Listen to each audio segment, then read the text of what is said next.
Hola amigos, con el gusto de siempre, hasta tu hogar con un pasaje más de la palabra del Señor. Mi nombre es José Moreno y siempre deseando que la paz de Dios esté ahí donde te encuentras tú, con los tuyos, con tu familia, en tu hogar, en donde quiera que estés.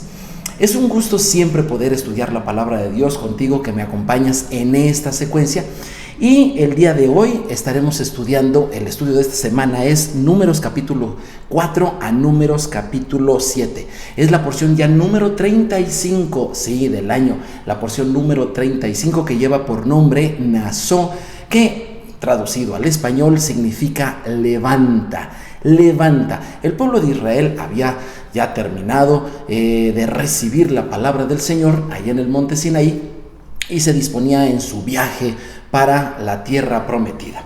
Así que todo el libro de Números nos narra todas esas experiencias que tuvo el pueblo de Israel durante esos 39 años después, ¿verdad? Y que concluyeron con el recibir la palabra del Señor en el monte Sinaí. Pero antes de comenzar quisiera yo preguntarte, hablando de montes, a ver, una pregunta ahí, un poco de trivia, para ver qué tal andas tú en geografía.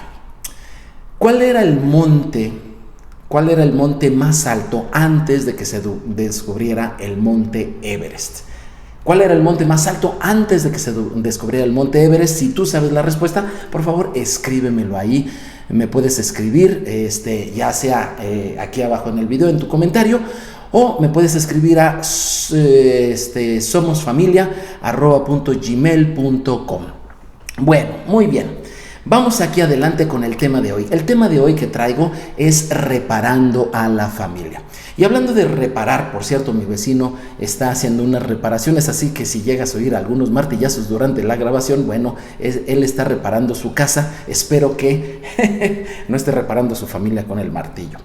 Y bueno, tengo a manera de una ilustración, tengo aquí una llave, aquí en México le llamamos perico, es un perico de 12 pulgadas. Y este perico tiene la particularidad de que es una llave muy útil para poder ajustar tornillos de diferentes medidas. Para ello tenemos aquí un sinfín que lo movemos y no sé si llegues a notar que se ajusta, ¿verdad? La abertura y que nosotros podemos apretar tornillos desde muy, muy pequeños. Y si se necesita algo más grande, bueno, pues abrimos la llave y podemos apretar tuercas de mayor medida. Esto es una llave muy versátil. El día de hoy quisiera yo pues entregarte algún tipo de llave que tú pudieras tener, algo sencillo pero muy útil, sea el caso de que tu familia necesite una reparación pequeña, ¿verdad? Pequeños ajustes o inclusive que necesite una reparación mayor. Espero que estos consejos del día de hoy que vamos a tomar de la palabra del Señor te sirvan a ti o posiblemente, ¿por qué no?, a otra familia. Dice el estudio, vamos a estar hablando de varios temas que parecen no estar hilados. Primero, una familia que es bendecida porque es tomada en cuenta, pero también cuando las cosas salen mal, porque obviamente tenemos que tomar en cuenta el punto donde las cosas salen mal. Después, ¿qué hace el ser humano para esforzarse en tratar de regresar? Y finalmente, ¿qué es lo que nos da Dios para que podamos en verdad reparar a nuestra familia? ¿Estás listo? Te voy a pedir que estés muy atento con tu Biblia. El texto base es Números capítulo 4 y vamos a comenzar allí, ¿sale? Vamos a comenzar allí. Sería muy bonito que ninguna familia tuviera esos momentos de resentimientos, de enojos, de conflictos, que nunca tuvieran que repararse. Sin embargo, la mayoría de las familias necesitan a lo largo de su historia varias intervenciones en las cuales pues haya que repararse. Y quisiera yo comenzar con esta cita. Por el contrario, sean amables unos con otros, sean de buen corazón y perdónense unos a otros, tal como Dios los ha perdonado a ustedes por medio de Cristo. Así es. El perdón obviamente es uno de los elementos de esa llave maestra, pero también vamos a ver que la bendición. Y si nosotros llegamos a ser verdaderos maestros en esta herramienta dual de perdón y bendición, nosotros vamos a poder reparar casi todas las cosas que han ocurrido sin importar la dimensión o el impacto tan fuerte que hayan tenido en tu familia. Ya lo verás. Pero vamos al primero de los temas. Números capítulo 4, versículo 21 y 22. Observa y dice la palabra de Dios así. Además habló el Señor a Moisés diciendo: toma también el número de los hijos de Gersón según las casas de sus padres por sus familias. Ok, tome el número de Gersón por sus familias, ¿verdad? Por las casas de su padre. Ese toma el número es como si pues tomáramos un lápiz, ¿verdad? Y tomáramos una pequeña hojita de papel y entonces nosotros tomáramos el nombre de ellos. Pareciera como que está diciendo eso. Sin embargo, la palabra o la frase tome el número lleva la palabra en hebreo originalmente, la palabra nasó, que significa levantar. De allí que la porción, la parashá de esta semana, se llame levanta. ¿Sale? Levanta. Y es lo que queremos, que nuestra familia sea levantada. Pues resulta que la familia de Gersón fue levantada. Ese levantar viene de la palabra, de otra palabra en el hebreo, que es la palabra nasá, que tiene un significado mucho más amplio y nos da mayor idea de qué es, a qué levantar se estaba refiriendo. Nasá significa elevar, significa aceptar, significa admitir, alzar, apresurar, sostener o vestir. ¿Qué tal? Todas las palabras son hermosas. ¿Qué tal que tu familia estuviera así? A todos nos gusta ser considerados, nos gusta ser aceptados, admitidos, sostenidos, vaya, vestidos de dignidad. Eso es lo que queremos nosotros para nuestra persona y también lo queremos para nuestra familia, independientemente la vida que hayamos tenido o las experiencias que hayamos tenido en la familia. Y esto fue lo que le ocurrió a la familia de Gersón. Pero a lo mejor tú estarás pensando: Gersón, he oído de Moisés, he oído de David, he oído de Elías, de Eliseo, obviamente de Pablo, de Pedro, ni se diga de Jesús, ¿verdad? Obviamente hay personas en la Biblia los cuales fueron verdaderamente levantados en muchos aspectos. Hubo un nazo en su vida. Pero cuando tú dices Gersón, bueno, pues ¿qué hizo Gersón y su familia? En Números capítulo 4, pero los versículos 24 al 26, tú te vas a dar cuenta a qué se dedicaron ellos. Ellos se dedicaban a levantar las cortinas del tabernáculo. Ahora sí, de que levantarlas, enrollarlas y transportarlas. Y allí donde la nube se parara, ¿sí? Allí ellos tenían que volver a montar el tabernáculo. Sí. A eso se dedicaban. A lo mejor tú puedes pensar: yo pensé que ellos tenían una función un poquito más fuerte, más importante, más espiritual, dijeran algunos. Oye, pues esta es la función que les encargó Dios y con eso ellos fueron elevados, ellos fueron levantados. Y sabes que la Biblia nunca habla de que hubo un retraso en su trabajo. Esto nos da a entender que hicieron todo, o sea, tanto Gersón como toda su familia. Imagínate, estuvieron casi 40 años haciendo esto y no hay ninguna queja de ello. Eso significa que las cosas las hicieron bien.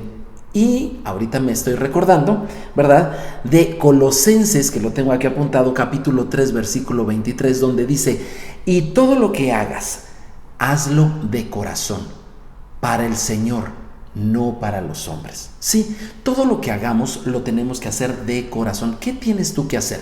¿Qué tienes tú que hacer en el servicio, en tu familia, en tu trabajo, en tus actividades, en tu casa, en tu escuela, donde quiera que tú estés? ¿Te han pedido que hagas algo? ¿Cómo lo estás haciendo?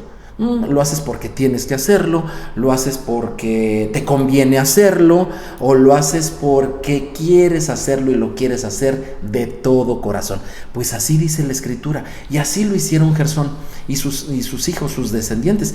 ¿Por qué? Porque sabían que Dios los había elegido para hacer ese trabajo. A lo mejor tú dices: sin embargo, se me hace un trabajo muy pequeño. Fíjate lo que dijo Jesús acerca de los que sirven, acerca de aquellas familias, acerca de aquellas personas que se sienten tan bien, que hacen un servicio, y no importa si es un servicio muy sencillo, si es llevarle un poco de agua a alguien. De hecho, Jesús dijo que cuando tú haces eso, lo haces para Él. Cuando tú le haces un favor a alguien en tu familia, cuando tú, en lugar de contestar enojado, tú te calmas y mejor: sí, te voy a ayudar con esto que estás emprendiendo. Digo, aunque no te hayan ayudado a ti, ¿verdad?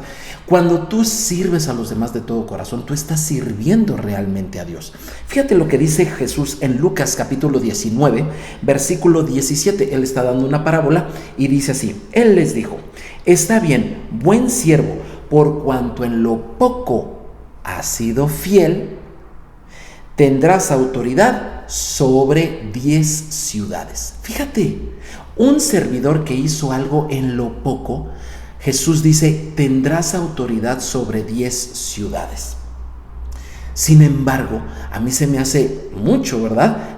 Una recompensa de 10 ciudades por un servicio pequeño, ¿no se te hace? Claro, por supuesto que sí. Le estaba yo preguntando, mi hijo está entrando en sus prácticas profesionales y le digo, ¿y cuánto te pagan? Él está de residente en obra, él estudia arquitectura y está de residente en obra y ya se imaginarán, ¿verdad? Todo el tiempo en el sol, en el polvo, en la tierra. Bueno, es algo que a los arquitectos por supuesto que no les incomoda, es parte de su profesión. Sin embargo, es un trabajo duro, pesado y hay mucha responsabilidad en juego. Y como está en prácticas profesionales, pues prácticamente no hay una retribución como tal. Sin embargo, bueno, acaba apenas de entrar. Mucho el trabajo, poca la retribución. Aquí en la Biblia haces un trabajo de todo corazón, un pequeño servicio y te pagan no con 10 terrenos, no con 10 casas, te pagan con 10 ciudades. ¿De dónde lo habrá sacado esto el Señor Jesús? O sea, ¿o de dónde se le ocurrió?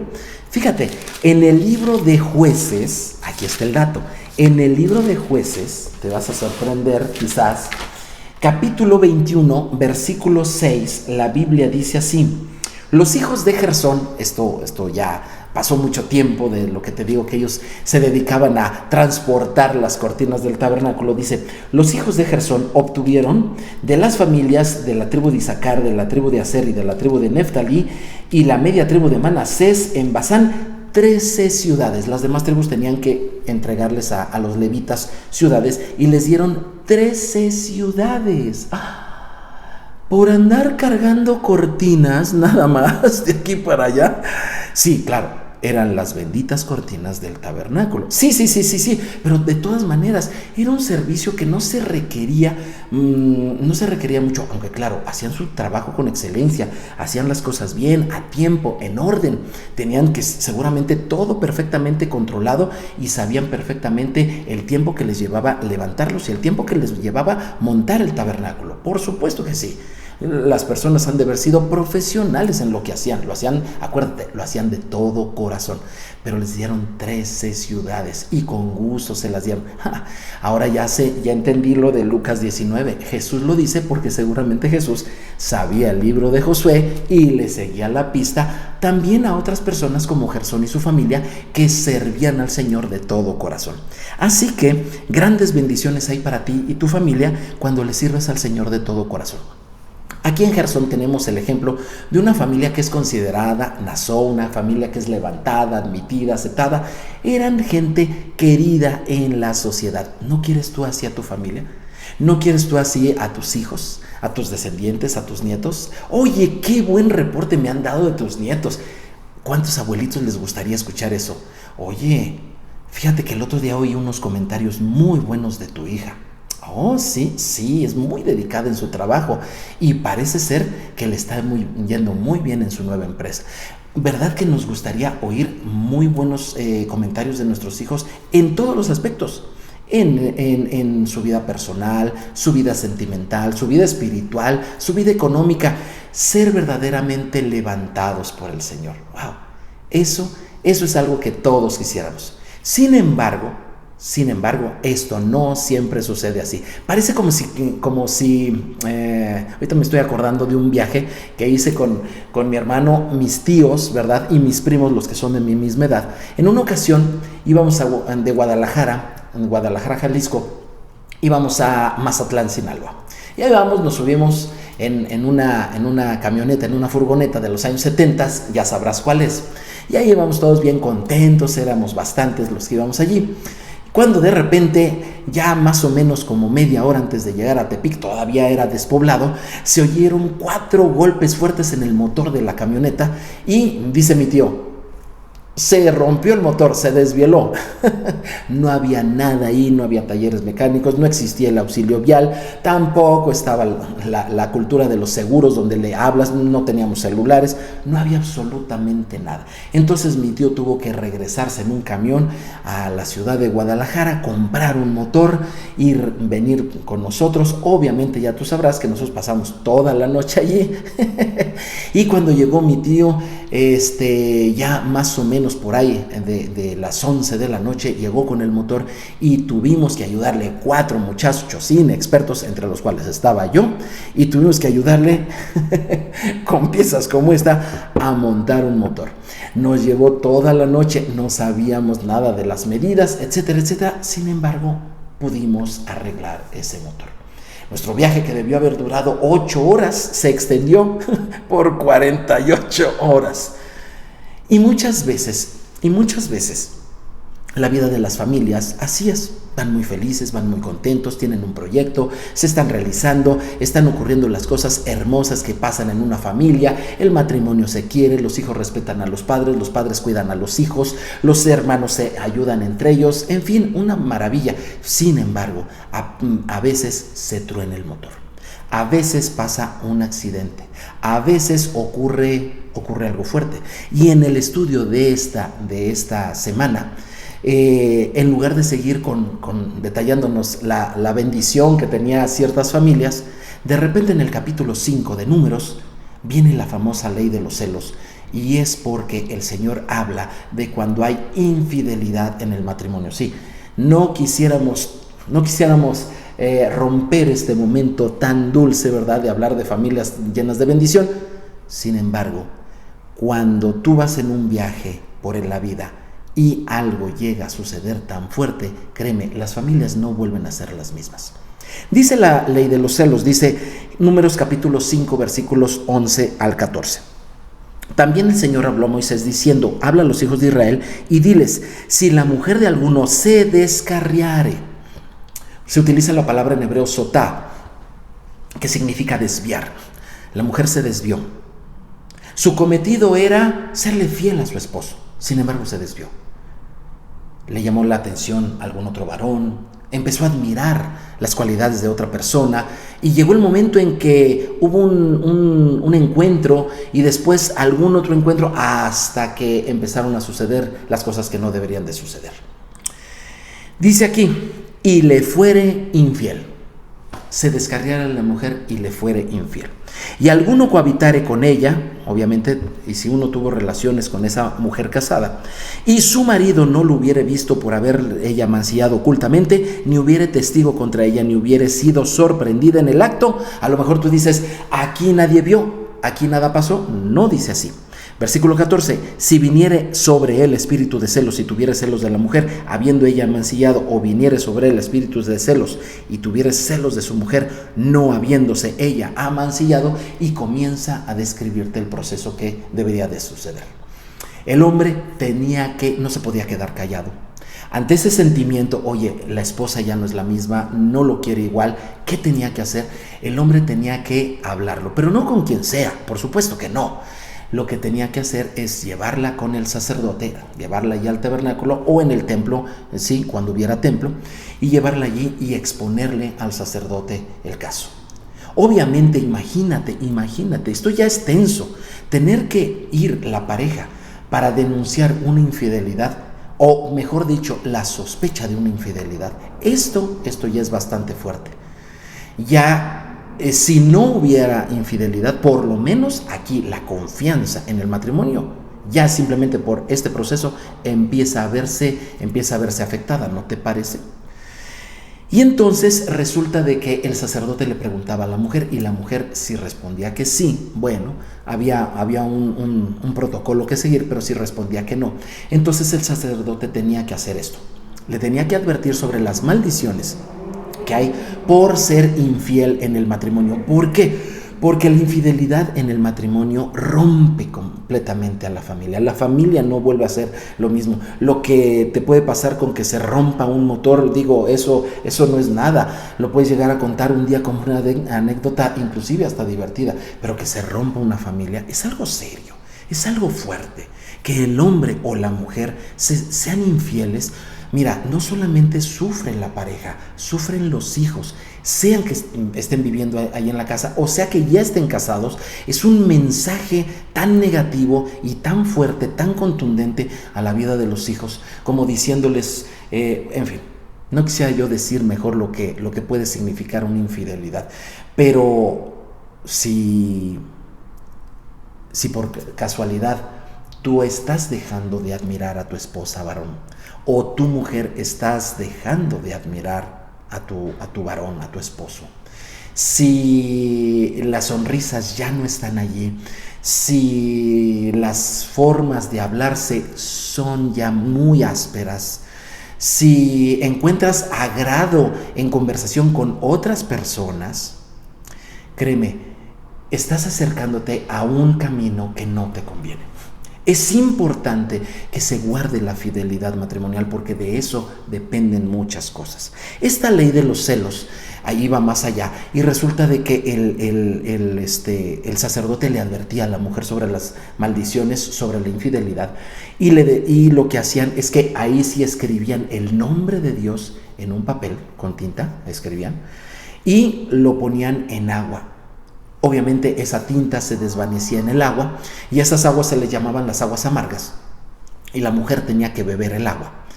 Y si la mujer era inocente de la infidelidad no pasaba nada, pero si la mujer al beber esas aguas su vientre se empezaba a inflamar y los músculos sobre todo de sus piernas se perdían fuerza, entonces la mujer era culpable y obviamente moría, tanto ella como el hombre con quien ella había sido infiel. Y antes de que estés pensando, oye, pero ¿por qué tanto sobre la mujer y sobre la mujer y sobre la mujer? Porque obviamente tú estarás pensando, esa ley estaba sobre eso. Mira, las leyes de Dios son buenas. Las leyes de Dios, por ejemplo, esta lo que buscaba era la fidelidad en el matrimonio. Lo que buscaba era restaurar el matrimonio. No buscaba la muerte de la mujer. No buscaba romper una familia. Pero también buscaba la pureza en el matrimonio. Por supuesto que sí. No buscaba que las cosas, ¿sabes qué? Aplacarlas y taparlas. Como decimos aquí en México, tapar el sol con un dedo. Oye, si está una cosa tan fuerte, tan grande, tan mal, se tenía que ventilar. Nuestros vecinos, los norteamericanos, dicen, oye, ¿cómo es posible? Hay un elefante en la sala y nadie dice nada. O sea, así de ese grado es la infidelidad que trata de pasar desapercibida porque la gente no quiere decir que está ocurriendo esto.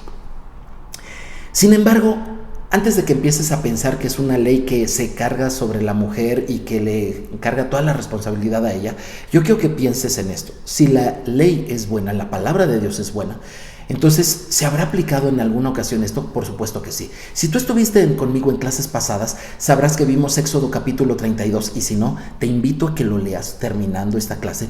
Éxodo 32, tú vas a ver que cuando Moisés bajó del monte Sinaí, él bajó y el pueblo muchos de ellos estaban adorando un becerro de oro. Dios les había dicho el primer mandamiento: no tengas dioses ajenos, no tengas ídolos, no te inclines ante nada, absolutamente ante nada. Nosotros como seres humanos estamos hechos a la imagen de Dios, del Dios que creó todo. Nosotros los seres humanos no tenemos que arrodillarnos ante nada y ante nadie, porque somos la imagen de Dios. Entonces Dios dijo, solamente a mí me adorarás. Jesús le contestó eso al enemigo, ¿verdad? Tú lo puedes ver ahí en Mateo capítulo 4. Al Señor adorarás y solo a Él servirás. Solo ante Él te inclinarás, por supuesto. Y el pueblo de Israel lo había hecho. Entendemos que Dios es el esposo y que su pueblo es la esposa. La esposa había sido infiel admirando un ídolo, admirando a otro Dios, obviamente no es Dios, pero admirando a otro. Y entonces lo que hubo en esa ocasión es que se les dieron de beber, o sea, rompieron ese becerro de oro, lo molieron, lo echaron al río, a las aguas, y de esas aguas le dieron de beber a todos. Resulta de que en esa ocasión 3,000 personas murieron. Y la pregunta es, ¿cómo supieron a quiénes había que ejecutar. ¿Cómo supieron? Uno de mis alumnos la semana pasada dijo rápidamente, porque se les hinchó el vientre. Exactamente. La ley de los celos se les aplicó al pueblo de Israel, sí, al pueblo bíblico, al pueblo de los tiempos bíblicos. Así que esta ley de los celos, más que verla como algo que es solamente una historia fuerte que ha pasado, tenemos que verla más bien como una fuerte advertencia para nosotros los creyentes el día de hoy. ¿Aplicará esta ley el día de hoy? Lee 1 Corintios capítulo 10, 1 Corintios capítulo 10, sobre todo los versículos 20 al 22, y te darás cuenta que Dios es un Dios celoso. Esta ley se llama la ley de los celos, y Dios no admite infidelidades con él. Escribí esto: aun cuando Dios ve a personas y las llama a su servicio y les levanta su cabeza dándoles honor, como lo hizo con la familia de Gersón y los suyos, existen muchas familias con problemas tan graves, tan graves como la infidelidad, las traiciones, los resentimientos, que la muerte ronda en sus hogares, donde lo que debería de haber es vida. La ley de los celos, mis amigos, no es una ley ni arbitraria y mucho menos machista como podrían pensar algunos, sino que Dios les aplicó la ley de los celos a ellos como una advertencia para nosotros el día de hoy. El esposo denunció la infidelidad de su esposa. El día de hoy, mis amigos, la infidelidad y el divorcio existe inclusive en los círculos de aquellas personas que creen en el Dios de Israel, aquellas personas que van a la iglesia, e inclusive el índice no es tan diferente con el resto de la sociedad. Pero son muchos los casos en los que no se dice nada para no perder el status quo que han alcanzado, sobre todo aquellos que están unidos a un tipo de servicio o ministerio en la iglesia. El Señor va a poner y exponer todas las cosas porque Dios sigue siendo celoso. Éxodo 34:14 dice: porque no te has de inclinar a ningún otro Dios, pues el Señor, cuyo nombre es celoso, celoso es. Y tú dirás, pero eso es del Éxodo, eso ya pasó. Apocalipsis, vamos al futuro. Apocalipsis capítulo 3, versículo 19. Yo reprendo y castigo a todos los que amo. Sé pues celoso y arrepiéntete. Eso va a ser en el futuro. Dios juzgó en el pasado, ¿no lo hará en el futuro? Dios perdonó en el pasado, ¿no perdonará en el futuro? Dios amó en el pasado, ¿no amará en el futuro? Por supuesto que sí, claro que sí. El ser humano, a pesar de ser elevados, de ser bendecido, corre el gran riesgo de tener grandes descalabros en su vida. Y el Señor puso esta ley de los celos y la aplicó para advertencia de nosotros. Sin embargo, ¿qué es lo que hace el ser humano? En el capítulo 6 del libro de Números viene inmediatamente la ley del nazareato. Sí, esa que vivió Sansón, por ejemplo, dejándose el cabello y no tomando vino. Esa ley en la cual se ponen estándares más altos. La ley de Dios no te prohíbe algunas cosas, pero en el caso de aquellos que hacían ese voto de Nazareo, ellos se prohibían personalmente ciertas cosas. ¿Para qué? Porque habían visto la ley de los celos, y cuando tú ves que una familia se llega a destruir tan fuertemente, ¿qué debe de hacer uno? ¿Qué deberías de hacer tú cuando uno de tus amigos te está confesando, ¿verdad?, que le está siendo infiel a su esposa, y tú empiezas a ver cómo esa familia se empieza a lastimar, se empieza espiritualmente a enfermar hasta que se fractura, se fracciona y nunca vuelve a ser la misma? Tú tienes tu familia y dices, no quisiera que eso pasara. ¿Qué haces? Te pones estándares más altos, ¿verdad? Buscas el amor, el cariño, buscas la reconciliación, el perdón, buscas la fidelidad en tu familia. ¿Por qué? Porque estás viendo eso. Así, después de la ley de los celos de Números capítulo 5, viene la ley del nazareato en Números capítulo 6. ¿Por qué? Porque necesitamos en estos tiempos en los cuales la infidelidad y el divorcio está siendo tan común, necesitamos elevar nuestros estándares espirituales de amor, de cariño y de comprensión, empezando por nuestra casa, empezando por nuestra familia. Y yo les hago esta pregunta: ¿cuál fue la debilidad de la esposa infiel en la ley de los celos? ¿Y cuál es la fortaleza del hombre nazareo? ¿Cuál es? Mira, la esposa infiel, viendo lo prohibido, porque fuera de su esposo, todos los demás hombres están prohibidos, viendo lo prohibido, dijo que lo quería y se atrevió a acceder a él. El hombre nazareo, el que tiene el voto nazareo, viendo lo permitido, dice, ¿sabes qué? Aunque me está permitido, prefiero no hacerlo. El apóstol Pablo nos los dice de esta manera: todo me es lícito, pero no todo me conviene. Obviamente, al decir todo me es lícito, no está diciendo que le es lícito pecar, que le es lícito ser infiel, que le es lícito robar. No. De las cosas correctas, todas me son lícitas, pero ¿sabes qué? Aún así, me estaré limitando en algunas porque necesito entrenarme para poder levantar los estándares espirituales en mi familia y poder mantener esa familia levantada que el Señor me ha dado. Al final, el Señor hace algo maravilloso del capítulo 6 y con esto quiero concluir. Números 6, 22 al 27. El Señor habló a Moisés diciendo: habla a Aarón y a sus hijos y diles. Imagínate, ¿qué les va a decir? Después de que hubo familias tan bonitas como la de Gersón, después de que hubo casos tan graves como los de la ley de los celos, de la infidelidad, y esfuerzos tan grandes como los del nazareato, ¿qué diría el Señor? Yo quería un pueblo santo. ¿Qué diría el Señor? Ya no sé qué hacer con ustedes. ¿Qué diría el Señor? Pues a ver qué hacemos ahora. No, fíjate lo que dice. Dice: así bendeciréis a los hijos de Israel. El Señor dice: bendícelos. ¿Pero por qué, Señor? Porque no todas las familias logran esos estándares de Nazó que el Señor quisiera. Porque hay muchas familias donde la lastimadura fuerte está en el corazón de los integrantes de esa casa. Y se necesita algo, pero no se necesita estar reclamando siempre, no se necesita estar, como dicen, aclarando las cosas. ¿Sabes qué se necesita? ¿Sabes qué se necesita cuando tu hijo está lastimado por su propio padre, por su propia madre? ¿Qué se necesita cuando la esposa ha perdido la confianza en su esposo con justificada razón? ¿Qué se necesita cuando el esposo no se siente solo a pesar de vivir todos los días con una mujer de la cual no siente compañía? ¿Qué se necesita? Así bendeciréis a los hijos de Israel.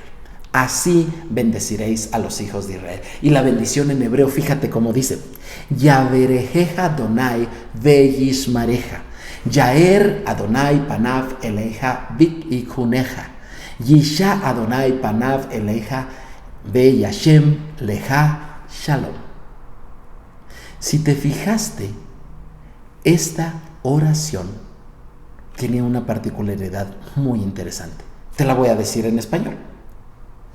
Dice aquí: el Señor te bendiga y te guarde. El Señor haga resplandecer su rostro sobre de ti. El Señor tenga de ti misericordia. El Señor alce sobre ti su rostro y te conceda la paz. Mientras tú la dices en hebreo, pasa algo muy interesante. Siempre la dices con una sonrisa. Siempre la dices con una sonrisa. Y ahí está una clave. Cuando perdones a tu familia, perdónalos con una sonrisa. Cuando los bendigas, bendícelos con una sonrisa. Oye, es que tú no sabes lo que pasó en esta familia, me puedes decir algunos. Hay muchas familias que tienen fracturas muy fuertes al grado de una infidelidad matrimonial. Así de fuertes. ¿Y sabes qué dice el Señor? Perdona y bendice. Perdona y bendice. Comienza, parece ser una solución muy sencilla, pero te aseguro, te puede sacar de una carretera sola y peligrosa. Cuando la familia ha tenido una fractura tan fuerte, el perdón y la bendición resultan ser unas herramientas tan sencillas pero tan efectivas que el Señor quiere que tú las apliques en cuanto tengas oportunidad. Y a lo mejor tú dirás: bueno, es que mi familia no ha tenido una fractura tan fuerte. Bueno, ajustamos, ponemos, a lo mejor necesitas apretar tuercas mucho más pequeñas.